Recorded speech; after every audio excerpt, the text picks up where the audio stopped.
So what are you printing right now? We are printing a component like this. It's like a cube at the moment. 3D printing has been becoming very popular nowadays due to its wide range of applications. For example, you can use a 3D printer to make parts for machine. You can use it for construction, or maybe you can even use it for medical uses, such as making your own artificial organs in the future.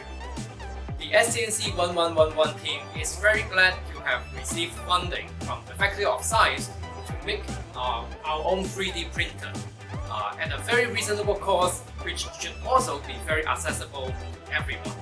So maybe now let me pass the time to our senior tutor, Jojo, to tell you a little bit more about the 3D printer in detail.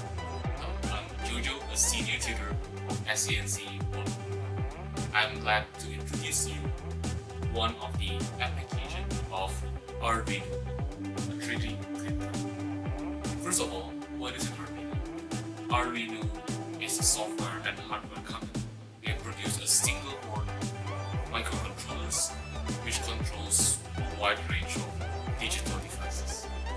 These digital devices can be used to make our lives easier. And of course, one of the examples is a 3D printer. So let's take a look at the printer. So at the back of the frame, we will put the Arduino board. So basically, this Arduino board controls all of the operation inside the 3D printer. So because it is an open source project, you can download all of the codes, all of the designs for free, and we will put all of the software inside the Arduino.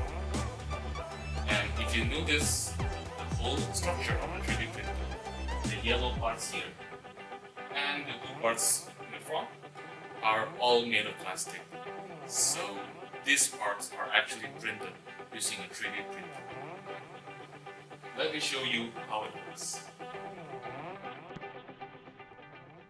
Now I'm going to print one of the parts of the 3D printer, which is the y-axis.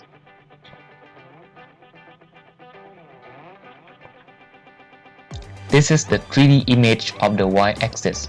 Right now, the format of this file is STL.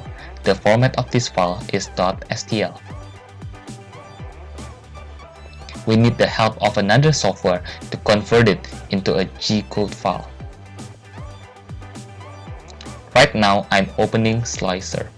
This Slicer app can be used to convert .stl file into gcode file. What are the differences between STL file and gcode file? As you can see inside Slicer, you can add the settings for the printer, such as the temperature, printing speed, and the method of printing. We will put more information when we convert the STL file into a gcode file. This is the STL file that we have seen previously. Right now, I have my settings loaded already.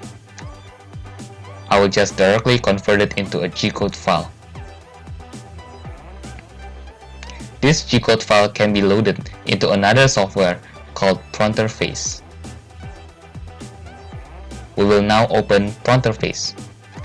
Pronterface is a software which controls the whole operation inside the 3D printer. One of the functions is to load the gcode file into the Arduino board. We've uploaded the gcode file and we're now ready to print.